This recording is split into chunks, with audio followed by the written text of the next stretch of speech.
Yeah, we can hear and see you. Great. You're all very welcome to today's webinar.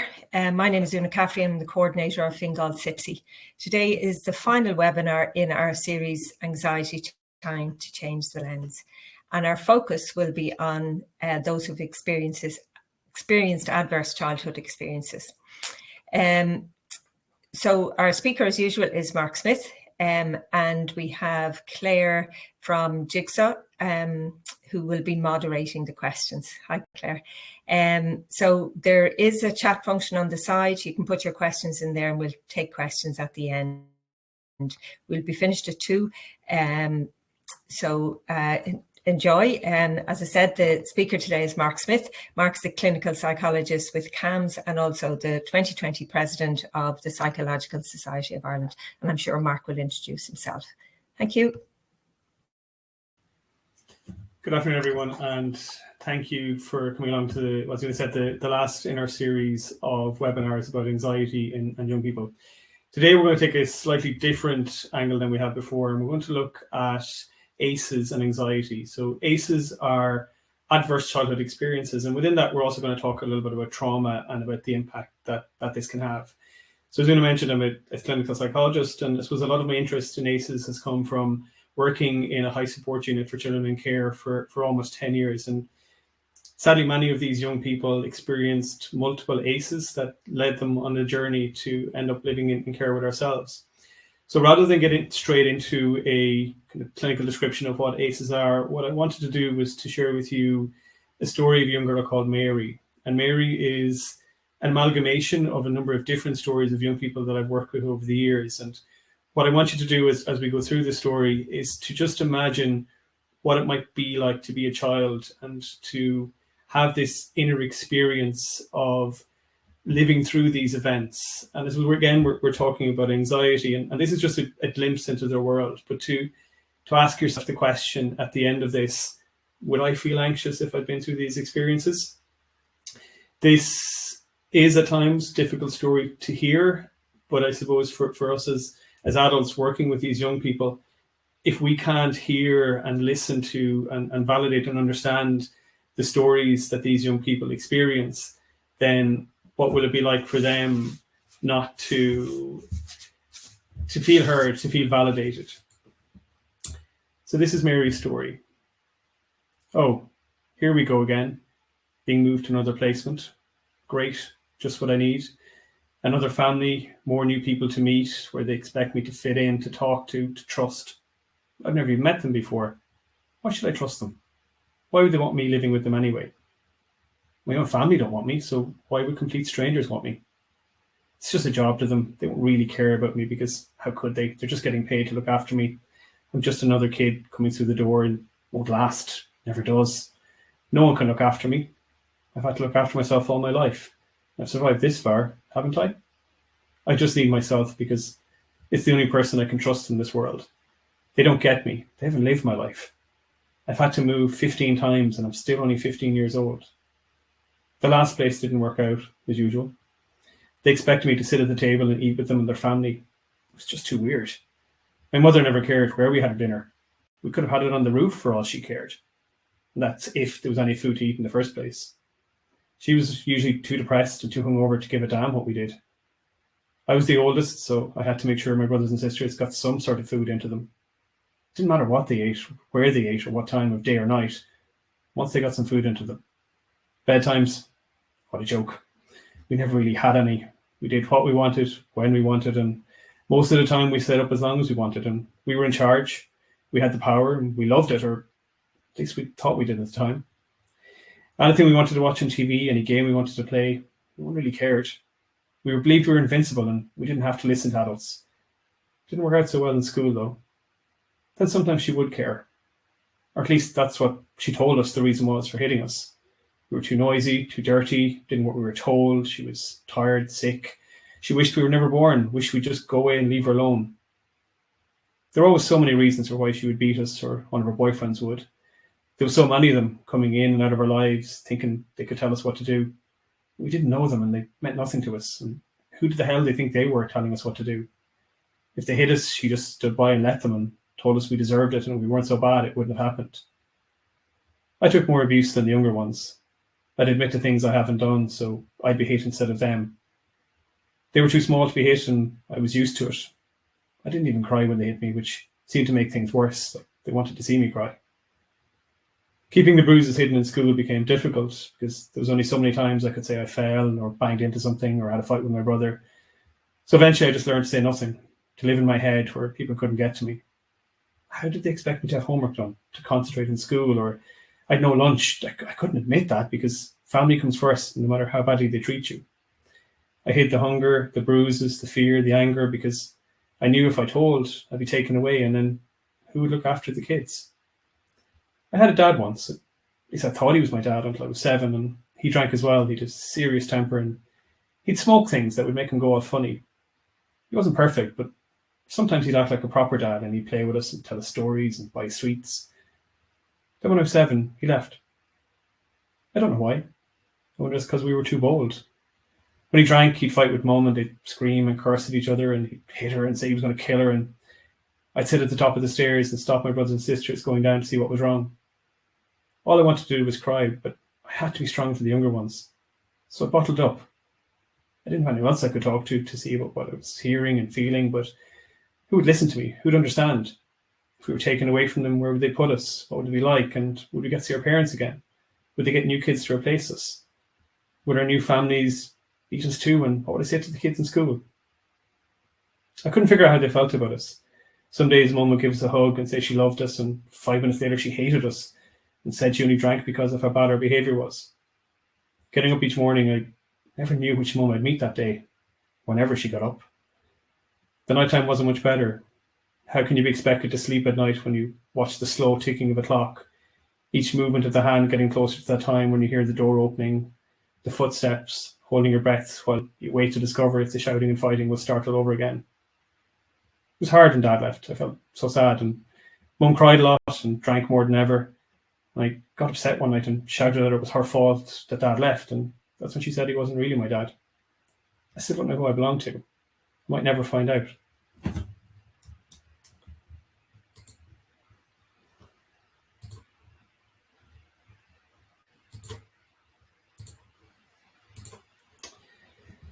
So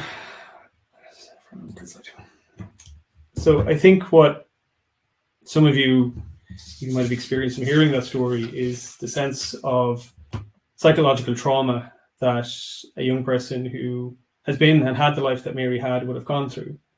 And what psychological trauma is the unique individual experience. And the individual piece is so important, that it's individual to each person how they experience that of one big event or also enduring conditions. And what happens is the individual's ability to integrate his or her emotional experience is just totally overwhelmed, or the experience is a threat that to them feels like it's a threat to their life, to their bodily integrity, or to their sense of sanity. When we look at trauma, it can occur on multiple levels, so to an individual, a group, or to a community. There could be a single incident of a trauma, perhaps a traffic accident or a house fire, or something that's unexpected and very overwhelming. There could be complex trauma, which is interpersonal in relationships and enduring over many times, and we see that in many cases in Mary's story. It could also be developmental trauma, and we'll talk a little bit about this more, about exposure to early life trauma and ACEs. We also unfortunately see incidents of intergenerational trauma, where we have within families that trauma is passed from generation to generation. We know all too well, unfortunately, in Ireland about historical trauma, about the impact of childhood sexual abuse, about the experiences of people who've been in residential schools. And also we have learned a lot more in recent years about the trauma that immigrants to our country, refugees, marginalized groups and ethnic minorities, and the ongoing trauma that they can often experience because of being part of those groups. So what I want to do here is just introduce you to the idea of small T's and big T's when we're looking at trauma. Sometimes we can be a little invalidating of small, what we perceive to be everyday traumas, and only perceive something as being valid and overwhelming when it's a large one. So all of us will know what it feels like to experience stress. It's a typical emotion that we all experience, and we can get quite anxious about it. But we also need to be able to differentiate between what is tolerable stress and what is toxic stress.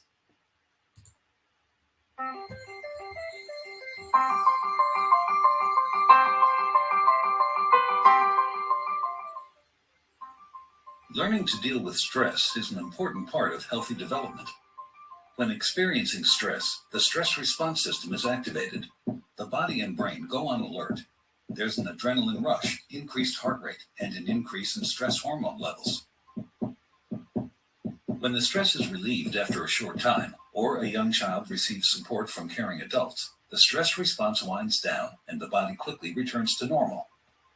In severe situations, such as ongoing abuse and neglect, where there is no caring adult to act as a buffer against the stress response stays activated. Even when there is no apparent physical harm, the extended absence of response from adults can activate the stress response system. Constant activation of the stress response overloads developing systems, with serious, lifelong consequences for the child. This is known as toxic stress. Over time, this results in a stress response system set permanently on high alert. In the areas of the brain dedicated to learning and reasoning, the neural connections that comprise brain architecture are weaker and fewer in number. Science shows that the prolonged activation of stress hormones in early childhood can actually reduce neural connections in these important areas of the brain at just the time when they should be growing new ones. Toxic stress can be avoided if we ensure that the environments in which children grow and develop are nurturing, stable, and engaging.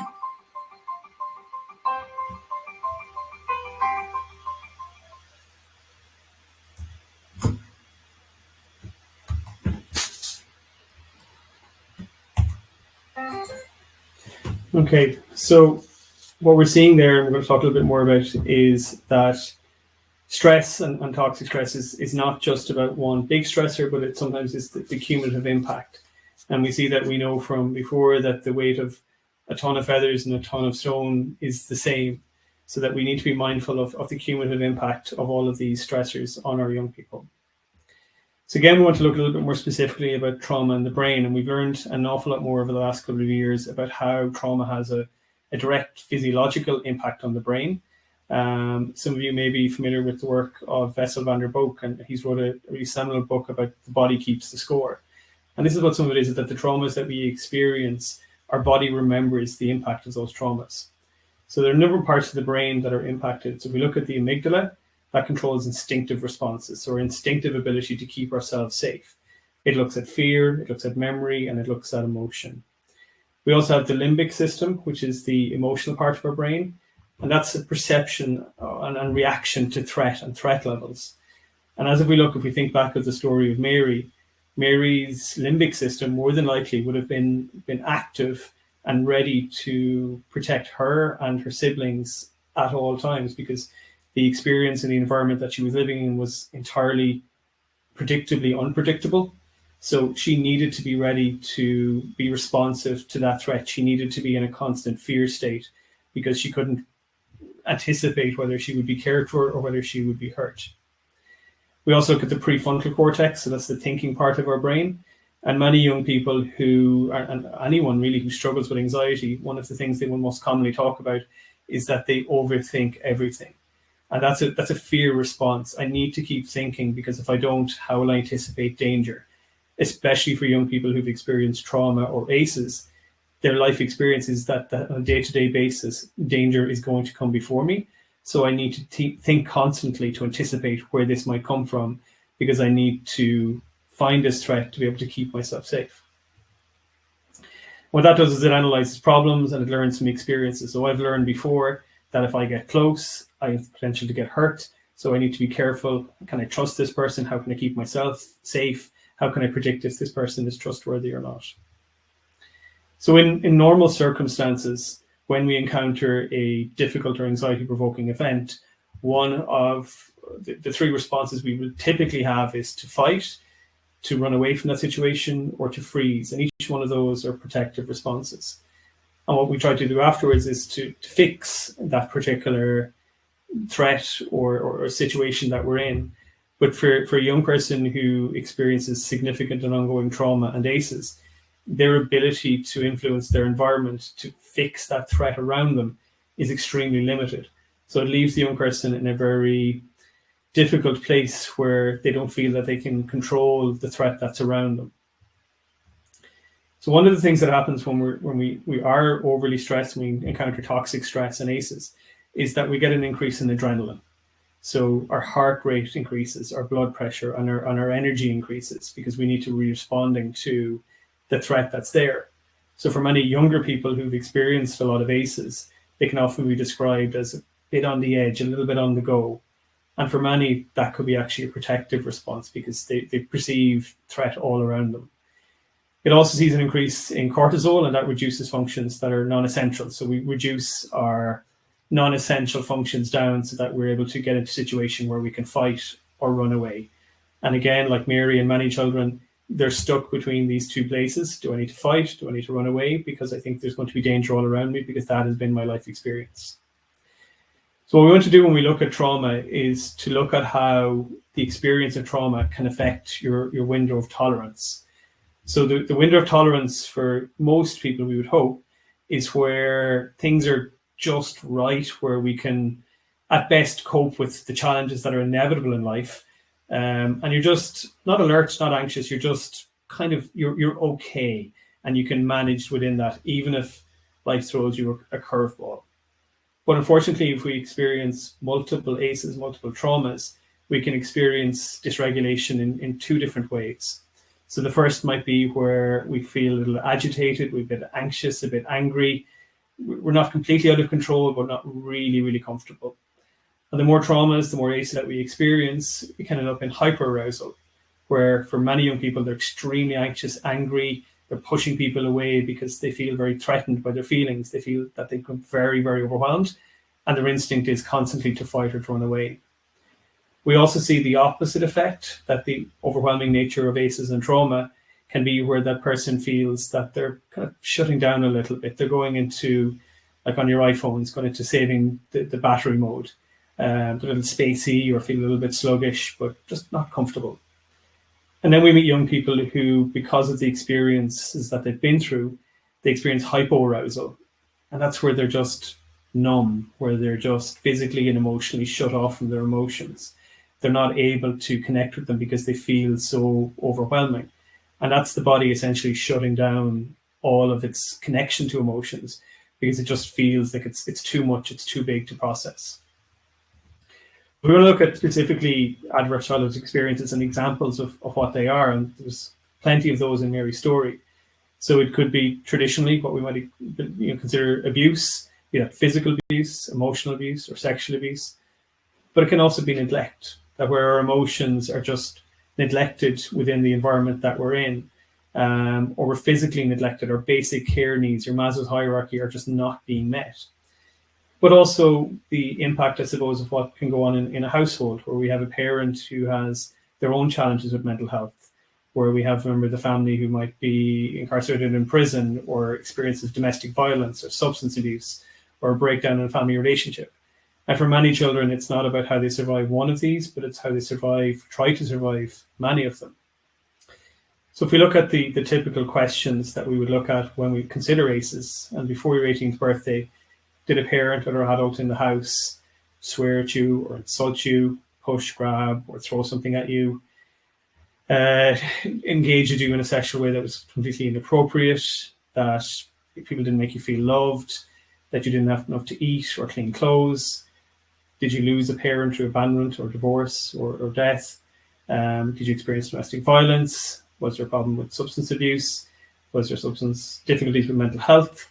Or some go to prison? So these are kind of the questions that you would, as a therapist or a person working with the young people, try to understand the experiences of this young person.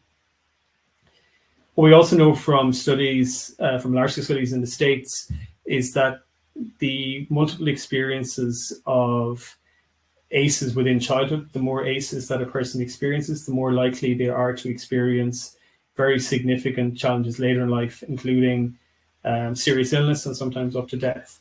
So as you can see from this slide, the greater the likelihood of experiencing one or more of those previous ACEs, massively increases the likelihood that in later life you might experience depression, anxiety, significantly misuse alcohol or drugs. So we need to look at not just each of these things individually, but the cumulative impact on the life of a child.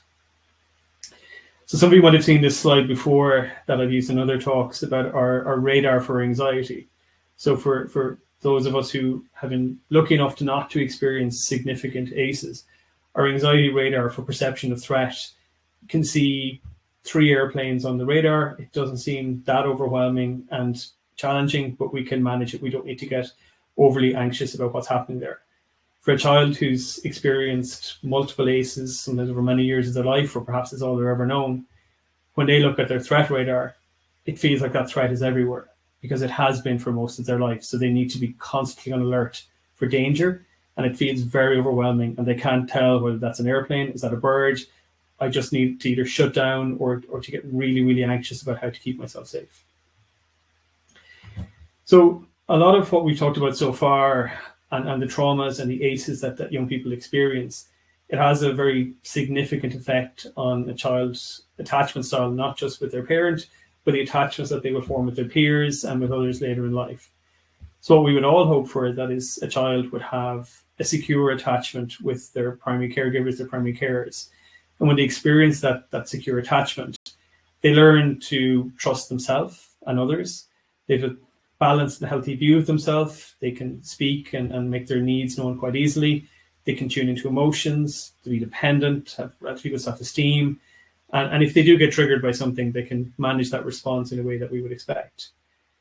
But then we will see other attachment styles where if you've been through the experiences of Mary or others, where you can feel insecure, fear abandonment, go into chronic survival mode, not trust, push people away even though we want them close. And what you'll see across all of the attachment styles when they experience difficulty is high anxiety.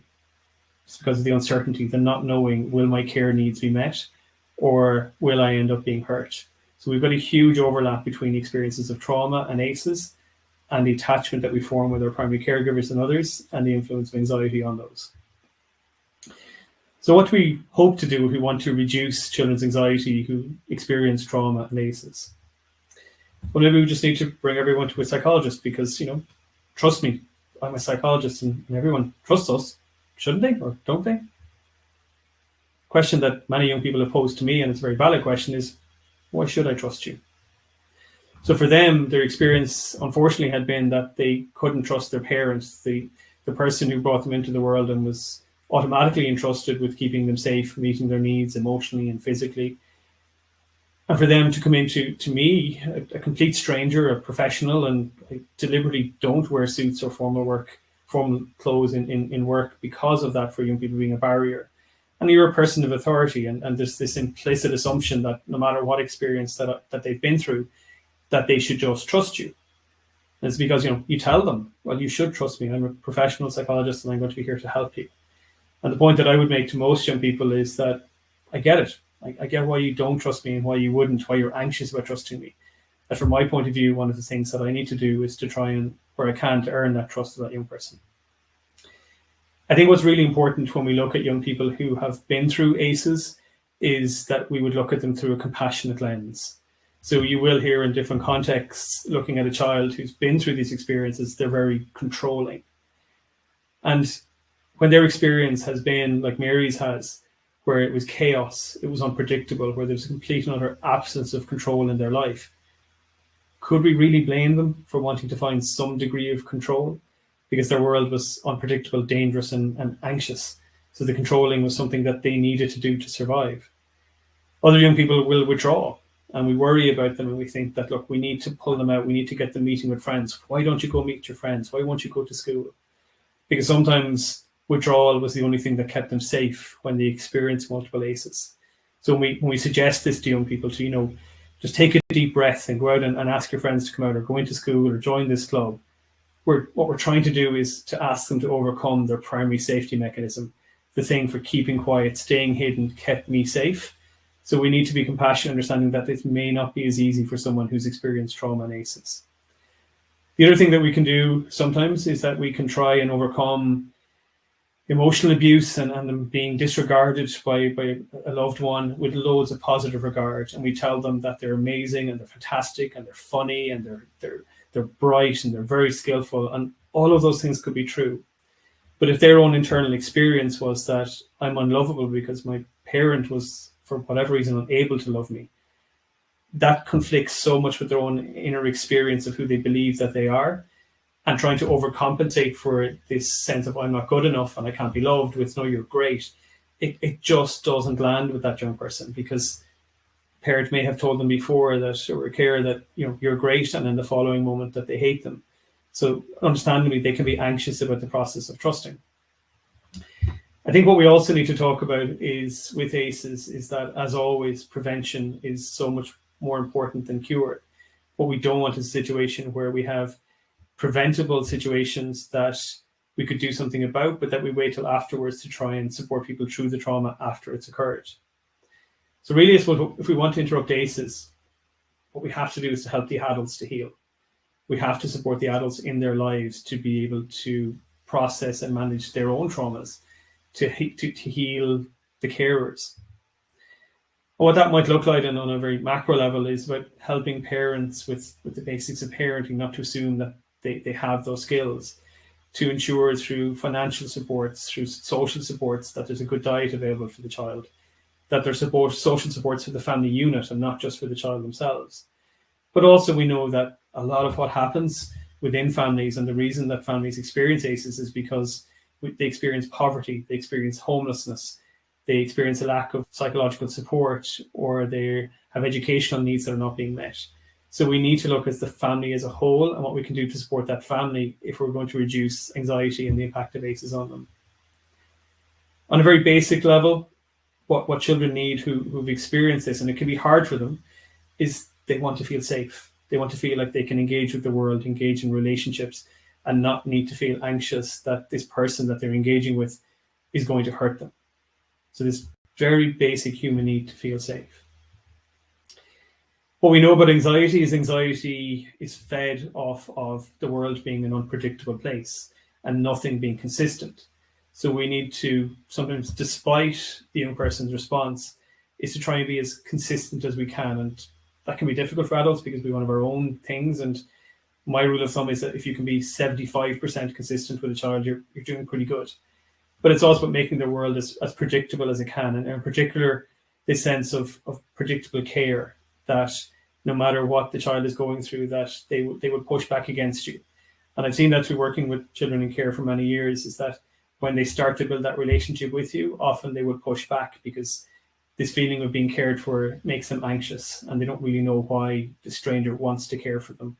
And when we look at it through that lens, and when they push back and we might consider, oh, they're being very controlling, we understand more about why this care that we're trying to give them feels so anxiety provoking for them.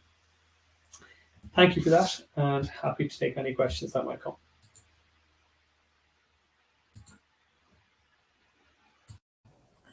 We don't have any questions yet, Mark. I'm sure there might be some coming through.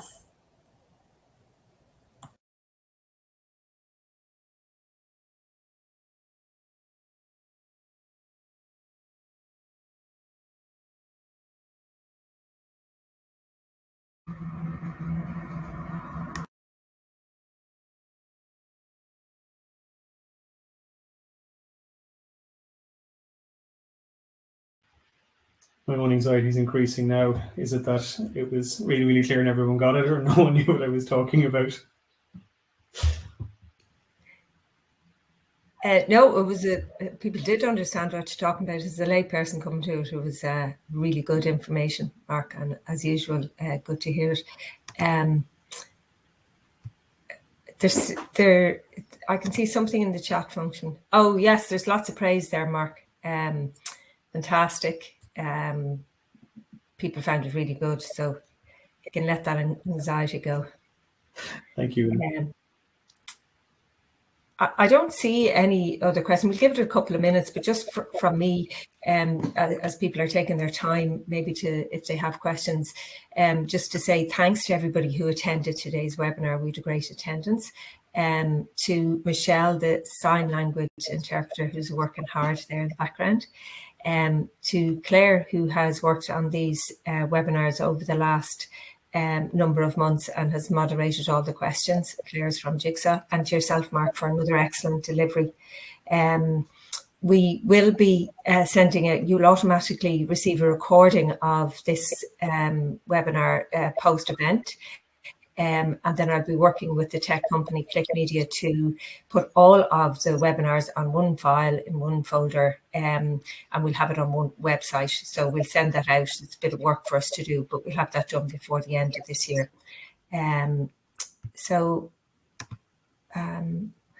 Claire, is there anything else there that you want to come on with? There's a couple of questions. Yeah, one of them. Oh, sorry, it scrolls by, so I might not do them in order, but I'll go from the most recent. So, does your work focus on the child or the parents to be most effective?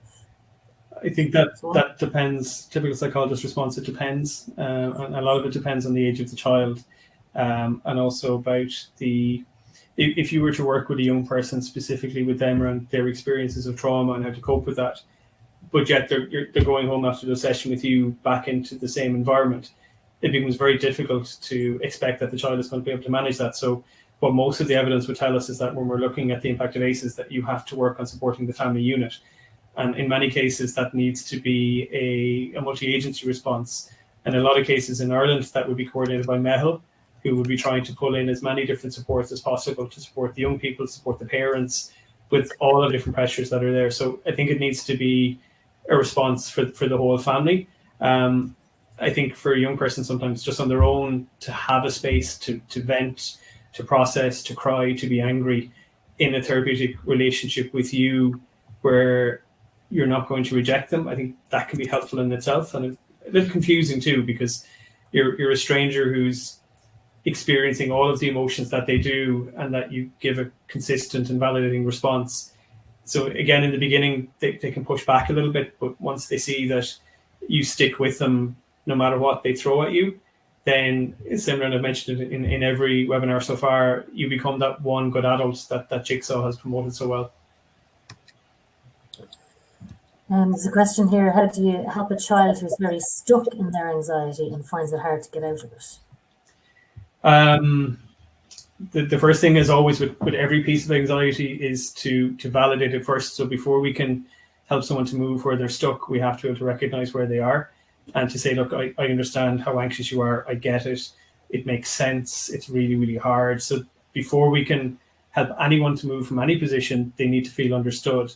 If we want them to help them to get stuck, if what we're trying to help them to achieve feels too big, we need to break it down into as small a part as they can to be able to manage it. So when we did a webinar before, say about back to school anxiety, it might be that they would just put their school uniform on. And if that's all they can cope with, that's step one. Step two might be to drive past the school, and if that's what they can tolerate. So the more anxious they are about something, the smaller you break it down into what they can tolerate. But what we also need to remember with anxiety is that the only way that we can build confidence in managing it is being exposed to it.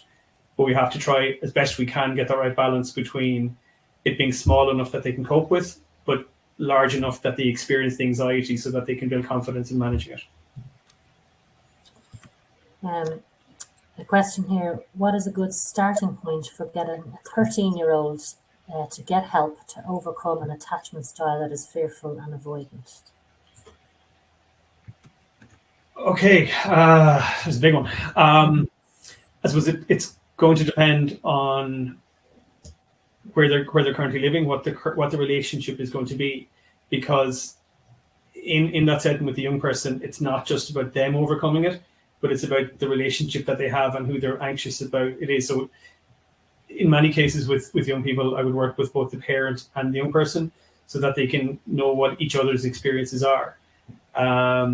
Because if there's an inconsistent pattern in terms of the parent's availability, the young person is going to stay anxious and avoidant because they don't want to give that trust to take another chance that they might get hurt again.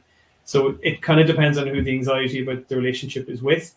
But if it's possible for both the young person and the parent to understand each other's perspectives, so in some cases it might be understandable at a point in time why a parent wasn't available. They might have had maybe a sibling who had a significant illness and the parent just couldn't be around, and helping the young person to see that perspective. Or they may have maybe struggled with the parent struggled with depression at some point, or postnatal depression, and the child might not be aware of why they weren't available. So it's about creating a compassionate narrative for both, so that both can see each other's perspectives and work on what you can do to improve the relationship. Because what you don't want to do is put the load on the young person in themselves to have to come up with the answers to improve the relationship. And that's, I suppose, why within a family therapy model, everyone in the family brings something to it, and everybody has a responsibility within the relationship to see what they can do to improve it. So with attachment, it's the relationship is what the key, and what everybody in that relationship can do differently. Probably similar angles on different angles on a similar thing, I suppose. But what is the best approach to a teen who is reluctant to talk, other than one-word answers to questions? In most scenarios, because it happens to me a lot, there's no guarantee when a young person comes into me that they're going to want to talk. And I think it's important sometimes to validate that and say, look, I know talking is hard, and it might be hard for you to trust. So address the issues about why maybe that they aren't talking. For a parent sometimes to say, look, I don't really know what's going on for you, and you may not want to talk to me, but to me it seems like you seem angry, you seem sad, you seem frustrated. So that we reflect back what we think might be going on. We may get it wrong, and to me that's okay, because what we're communicating to that young person is, I'm trying to understand what's going on for you. I can see behind the one-word answers, I can see behind the sullen responses, and I can see emotionally that there's something going on for you that I want to try and understand. And again, even if we get it wrong, that effort of trying to emotionally connect with the young person can feel like, okay, at least someone's trying to understand me. What I would also say is that you could try, and then you need to leave it with them and say, look, you seem like you're a little angry, you seem a little sad, but maybe now is not the right time for you to talk. But I'm in the kitchen. If you want to come down and have a cup of tea, watch a movie, go for a drive, we don't have to talk. We can just be in one place. And that in itself can be reparative for them, that you don't have an expectation. So working with a lot of those young people in care, they automatically came to me with a barrier that they expected me to talk. And for a lot of them, what I had to do was to take away that expectation and say, no, let's go play badminton in the gym. Let's go for a cycle. I took one 14-year-old for 18 holes of golf with no expectation of talking, and 6 holes in, he started talking. The other piece around one-word answers is the way that we set up the situation that we're talking to them. So a lot of people are very uncomfortable with sitting face-to-face, because if we're experiencing anxiety or particularly shame, the eye contact and being looked at and maybe the perception of being judged is very difficult to overcome.